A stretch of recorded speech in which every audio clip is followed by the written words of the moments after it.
আসসালামু আলাইকুম ওয়া রাহমাতুল্লাহ। আমি মোহাম্মদ জিয়ারুল হক 10 মিনিট ম্যাথ এডুকেশনের পক্ষ থেকে সবাইকে জানাচ্ছি অভিনন্দন। আমি আজকে বেসেল ফাংশনের সংজ্ঞা ব্যবহার করে দুটি সমস্যার সমাধান করব। এক নং সমীকরণ নাম্বারিং করব। সর্বপ্রথম আমরা এক নং সমস্যার সমাধান করব। এখানে n আছে আর এখানে যে 1/2 অফ x অর্থাৎ n এর জায়গায় 1/2 বসাইতে হবে। এক নং সমীকরণে n এর বদলে 1/2 বসাই। এক নং সমীকরণে n এর জায়গায় 1/2 বসালে আমরা ln টি পাবো। এই পর্যন্ত যা আছে লিখে দেই। উপরে x/2 এর উপরে -1/2 নিব, যেহেতু এটা অতিরিক্ত নিলাম এটাকে কেটে দেওয়ার জন্য x/2 এর উপরে পাওয়ার দেব 1/2 আর বাকি যা অংশ আছে লিখে দেব। নিচে যা আছে তাই থাকবে। এই অংশটুকু আমরা যদি সামনে আনি তাহলে 1/2 এর জন্য কি লিখতে পারি, রুট দিতে পারি। আর x/2 যেহেতু নিচের মান তাহলে কি হবে 2/x উল্টে যাচ্ছে, অর্থাৎ অংশটুকুর জন্য আমরা কি লিখতে পারি 1/x/2 এর উপরে পাওয়ার থাকবে 1/2। এটাকে কি লিখতে পারি, উল্টে আমরা 2/x পাশাপাশি হাফের জন্য রুট দিতে পারি। -1r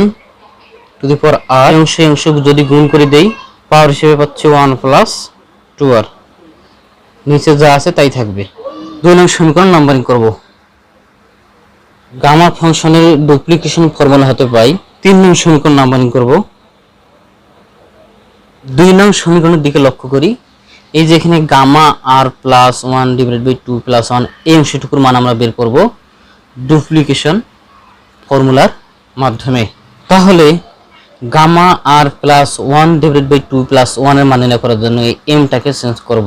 m এর পরিবর্তে r প্লাস 1 বসালে গামা r প্লাস 1/2 প্লাস 1 এর মান বের হয়ে যাবে। তাহলে আমরা কি লিখব, 3 নংয়ে m = r প্লাস 1 বসিয়ে পাই। 3 নংয়ে m এর পরিবর্তে r প্লাস 1 বসালে আমরা ln টি পাবো। এখানে অবশ্য সাজাই নিছি, m এর পরিবর্তে যদি r প্লাস 1 বসাই তাহলে r প্লাস 1 প্লাস 1/2 হয়। তো আমি অংশটুকু সাজিয়ে নিছি 2 নং সমীকরণের এই পদটুকুর মান হুবহু মিলানোর উদ্দেশ্যে। এখন গামা r প্লাস 1/2 প্লাস 1 এর মান 2 নংয়ে বসাই। এই পদটির মান এই অংশটুকু আমি এখানে বসাই দিব। গামা r প্লাস 1/2 প্লাস 1 এর মান যদি এখানে বসিয়ে দিই, নিচের অংশটুকু উপরে থাকবে, উপরের অংশটুকু নিচে থাকবে। গামা r প্লাস 1 কাটা, রুট পাই যদি সামনে আনি তাহলে উপরে 2 থাকে, নিচে πx থাকতেছে। সামেশন r = 0 থেকে infinity -1 two the power r। 1+2r যদি x এর উপরে রাখি এবং 2 এর উপরে যদি 1+2r রাখি তাহলে এই যে 2 টু দি পাওয়ার 1+2r, এই যে এইখানে 2 two the power 2r plus 1 কাটা যাচ্ছে, জাস্ট উপরে থাকবে x to the power 1+2r। Gamma 2r plus 2 আমরা কি লিখতে পারি, গামা 2r প্লাস 1 প্লাস 1, তার মানে এখানে আমি থাকতেছে 2r প্লাস 1, কি লেখা যায় 2r প্লাস 1 ফ্যাক্টোরিয়াল। 4 নং সমীকরণ নাম্বারিং করব। 4 নং সমীকরণে r = 0 1 2 3 ... এভাবে বসালে আমরা কি পাচ্ছি, যদি এখানে r এর মান 0 বসে তাহলে -1 এর উপর 0 মানে 1, আর এখানে যদি r এর জায়গায় 0 বসে তাহলে x এর উপর জাস্ট পাওয়ার 1 থাকতেছে, আর এখানে যদি r এর জায়গায় 0 বসাই তাহলে 1 ফ্যাক্টোরিয়াল। তার মানে কি হচ্ছে, আমি এখানে জাস্ট একটা x পাচ্ছি। তারপর যদি 1 বসাই তাহলে মাইনাস পাবো, এখানে যদি 1 বসাই x³ পাবো, এখানে যদি 1 বসাই 3 ফ্যাক্টোরিয়াল পাবো। এরপর যদি 2 বসাই প্লাস পাবো, এখানে যদি 2 বসাই x⁵ পাবো, নিচে 5 ফ্যাক্টোরিয়াল পাবো। এভাবে মাইনাস চলতে থাকবে ডট ডট ডট।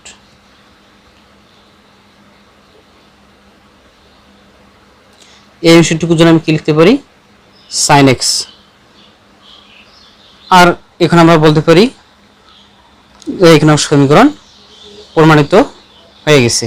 2 নং সমীকরণটি প্রমাণের জন্য সর্বপ্রথম আমরা বেসেল ফাংশনের সংজ্ঞা অনুসারে যে সমীকরণটি পাই সেটা আমরা তুলে নেব। 2 নং যেহেতু জের ইন্ডেক্স নাম্বার -1/2 আছে, তাহলে আমি 1 নং n এর বদলে -1/2 বসাবো। n এর বদলে -1/2 বসার পর আমরা ln পাইলাম। এই পর্যন্ত যা আছে লিখে দিলাম।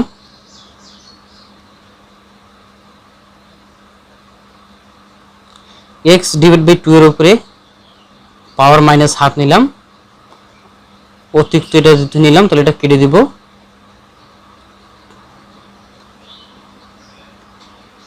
যা আছে তাই লিখে দিব। গামা আর প্লাস 1 থাকবে, গামা আর এই -1/2 প্লাস 1 হিসাব করব। তাহলে -1/2 প্লাস 1 যদি হিসাব করি তাহলে -1 প্লাস 2 হিসাব করে আমরা পাচ্ছি 1/2। তার মানে প্লাস 1/2 পাচ্ছি। এই অংশটুকু যদি সামনে আনি পরিমাণ নিয়মে তাহলে আমরা কি পাবো, 2/x। এই অংশ গুণ করে দেই, তাহলে প্লাস হাফ মাইনাস হাফ কাটা যাচ্ছে, জাস্ট 2 আর থাকতেছে।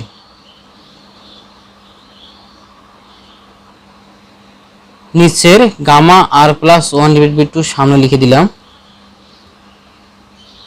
আর এই গামা আর প্লাস 1 আর ঠিক থাকবে, 1 এর জন্য 2টা হাফ লিখে দিলাম। 2 নং সমীকরণ নাম্বারিং করব। গামা ফাংশনের ডুপ্লিকেশনের ফর্মুলা হতে পাই 3 নং সমীকরণ নাম্বারিং করব। গামা ফাংশনের ডুপ্লিকেশনের ফর্মুলা হতে গামা আর প্লাস 1/2 প্লাস 1/2 এই অংশটুকুর মান আমি বের করে নিয়ে 2 নং সমীকরণে বসাই দেব। এই গামা আর প্লাস 1/2 প্লাস 1/2 এর মান 2 নং এ বসাই।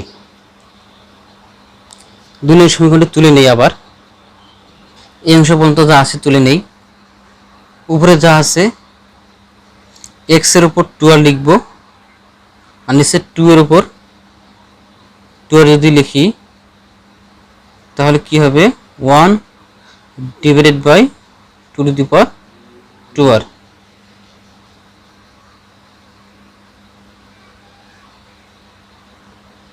নিচে গামা আর প্লাস 1/2 লিখে দিলাম। আর এই অংশটুকুর মান এই যে অংশটুকু বসিয়ে দিই। যদি এখানে বসিয়ে দিই তাহলে নিচের মানটা উপরে যাবে, উপরের মানটা নিচে আসবে।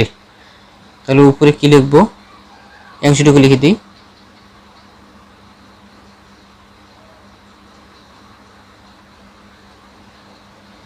উপরে কি আছে,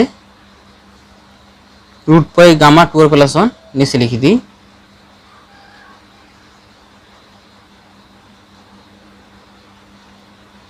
এই অংশ কাটা যাচ্ছে, এই অংশ কাটা যাচ্ছে।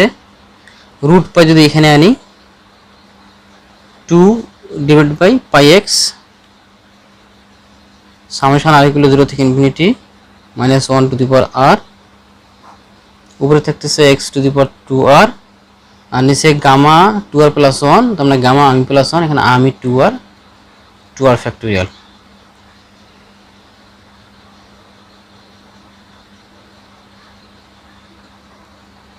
পাঁচ নং সমীকরণ নাম্বারিং করব। এই 5 নং সমীকরণে r এর মান 0 1 2 3 4 এভাবে বসাই দিব। r এর মধ্যে 0 বসাই, r এর মধ্যে যদি 0 বসাই -1 এর উপর 0 মানে 1, x এর উপর যদি 0 বসাই x এর উপর 0 মানে 1, আর এর জায়গায় 0 বসাই তাহলে 0 ফ্যাক্টোরিয়াল মানে 1, মান পাচ্ছি 1। যদি 1 বসাই তাহলে চিহ্ন পাবো মাইনাস, যদি এখানে 1 বসাই পাবো x², যদি এখানে 1 বসাই পাবো 2 ফ্যাক্টোরিয়াল, যদি 2 বসাই পাবো প্লাস, যদি এখানে 2 বসাই x⁴ পাবো, যদি এখানে 2 বসাই 4 ফ্যাক্টোরিয়াল পাবো। এভাবে চলতে থাকবে।